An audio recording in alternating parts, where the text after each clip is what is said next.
مکان ہلال بن امیہ الواقفی، یہ بالکل قباء کے سامنے ہے، اور یہ وہ صحابی ہیں جن کا تذکرہ اللہ تبارک و تعالیٰ نے ان کی توبہ کا تذکرہ قرآن پاک میں بھی فرمایا ہے۔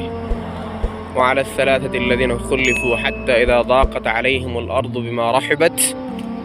تو یہ ہلال بن امیہ الواقفی اور کعب بن مالک اور مرارۃ بن الربیع، تین صحابی جو غزوہ تبوک میں نہیں جا سکے، یہ ان کا مزرعہ ہے، یہ قریۃ بنی واقف میں، بنی واقف جو ان کا قبیلہ تھا، ان کا جو گاؤں تھا مدینہ المنورہ میں، تو یہ ان کی مزرعہ ہے، اور یہ خوبصورت باغ آپ دیکھ رہے ہیں۔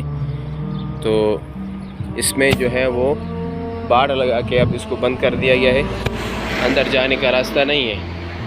پہلے اس میں راستہ ہوتا تھا، اب چونکہ راستہ بند ہے اندر نہیں جا سکتے، اس لیے آپ کو یہاں پہ کنواں بھی ہے جس کے پانی سے اس کو سیراب کیا جاتا تھا اور مشین کے ذریعے پانی نکالا جاتا تھا۔ تو آپ یہ دیکھ سکتے ہیں، یہ کنواں ہے، ابھی اس کا پانی شاید سوکھ چکا ہے، ختم ہو چکا ہے، اور یہ ان کا باغ ہے، ہلال بن امیہ الواقفی رضی اللہ تعالی عنہ وارضاہ۔